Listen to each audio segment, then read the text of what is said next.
성도 여러분 반갑습니다. 4월 15일 365일 말씀과 함께 시간입니다.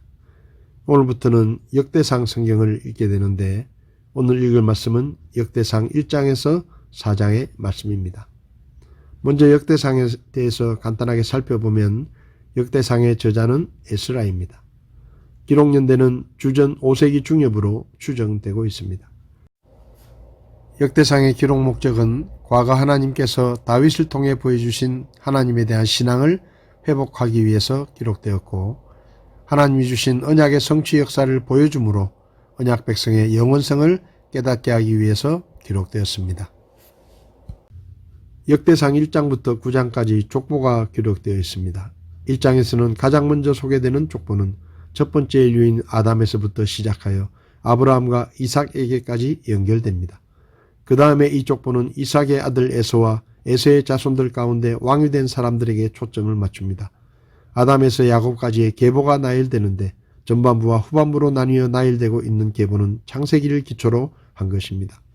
창세기 5장의 아담으로부터 노아까지의 족보에 이어 창세기 10장에서 말씀하신 것처럼 노아 이후 땅이 다시 사람들로 가득 차게 되는 것을 기록합니다. 또 창세기 11장에 셈으로부터 아브라함의 계보와 이스마엘의 후손과 그두라에 의한 아브라함의 자손들에 관한 계보도 기록됩니다. 마지막 부분에는 에서의 후손과 에서의 자손들 가운데 왕이 된 사람들에 관해 기록되고 있습니다. 이 장은 야곱에서 시작하여 다윗까지 이르는 족보를 보여줍니다. 이 족보가 유다 지파를 중심으로 기록된 것은 역대상을 기록한 기자가 누가 진정한 이스라엘의 왕인가라는 메시아적 관점을 지니고 있음을 보여줍니다. 그렇기 때문에 역대기의 저자는 이스라엘 안에서 유다의 자손을 가장 뛰어난 자손으로 제시합니다. 또 이스라엘 민족의 족보를 영적인 목적에 따라 기록하고 있음을 드러냅니다. 이스라엘에서부터 다윗까지의 계보, 헤솔론의 자손들, 갈렙의 자손들이 각각 기록됩니다. 3장에서는 다윗의 자손이 기록되는데 다윗이 헤브론에서 나온 아들들과 예루살렘에서 태어난 아들들에 대해 기록합니다. 또 솔로몬과 남유다의 왕들, 포로 시대 이후의 자손에 대해 기록합니다. 역대기 저자는 중요한 메시지를 전달하는데 바로 유다 지파가 이스라엘의 족보를 이끌고 있고 유다 자손의 족보에서 다윗의 자손은 중심을 차지한 채 미래에 대한 소망과 기대를 제공합니다. 4장부터는 이스라엘의 12지파의 소개가 차례대로 기록되는데 4장에서는 먼저 유다 자손들과 시므온 자손들에 대해 기록하고 있습니다. 1절에서는 유다의 직계 자손이 5대까지 소개되며 2절에서 23절까지는 유다 자손들이 단편적으로 소개됩니다. 24절 이하에는 시므온 지파의 가계와 그들의 거주지 및 이동 상황에 대해 소개합니다. 특별히 4장 전반부와 후반부가 대칭을 이루고 있어 유다 후손들의 번성함과 시므온 후손들의 미약함이 대조됩니다. 이것은 이 두 지파의 장래가 하나님께서 예언하신 말씀대로 이루어졌음을 나타내고 있는 것입니다. 오늘 제 마음에 와닿은 말씀은 역대상 4장 10절의 말씀입니다. 야베스가 이스라엘의 하나님을 부르며 이르되 원하건대 주께서 참으로 내게 복을 주사 내 지경을 넓히시고 주의 손이 나와 함께하사 주께서 나를 악에서 지키시며 이로써 그것이 나를 괴롭게 하지 못하게 하옵소서 하였더니 하나님께서 그가 구하는 것을 그에게 주셨더라. 야베스는 유다 지파의 후손이지만 유다 지파 중에서 별 볼 일 없는 집안에서 태어났습니다. 9절에서 야베스의 어머니가 내가 고통을 겪으며 그를 낳았다라고 말하고 그의 이름을 슬픔의 사람, 고통의 사람이라는 뜻의 야베스라고 지은 것을 보면 그의 어머니는 상당한 산통을 겪으며 야베스를 낳은 것 같습니다.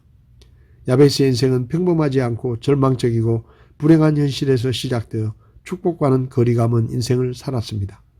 그러나 야베스는 현실의 고통에 절망하지 않았고 어려운 환경을 극복했습니다.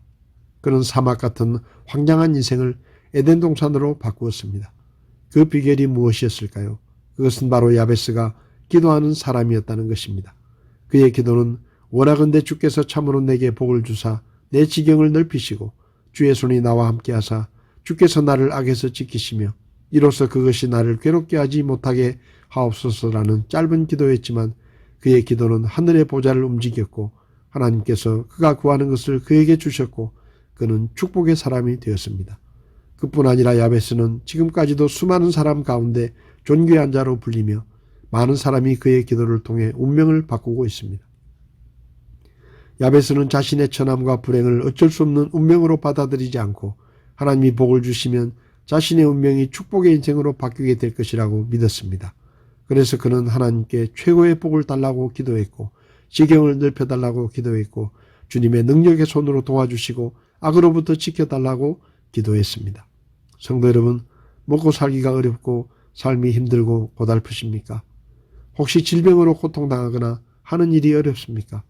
그렇다면 하나님께 나아가 야베스처럼 기도하십시오. 원하건대 나에게 최고의 복을 달라고 기도하고 나를 도와주시고 내 지경을 넓혀달라고 부르짖으십시오. 그러면 하나님께서 우리 기도를 들으시고 복을 주시며 우리의 지경을 넓혀주시고 우리를 환난과 고통에서 건져주실 것입니다. 야베스는 자신의 현실을 운명으로 받아들이지 않고 복을 주시는 하나님 앞에 간절히 구하여 하나님의 축복을 받고 새로운 삶을 살았습니다.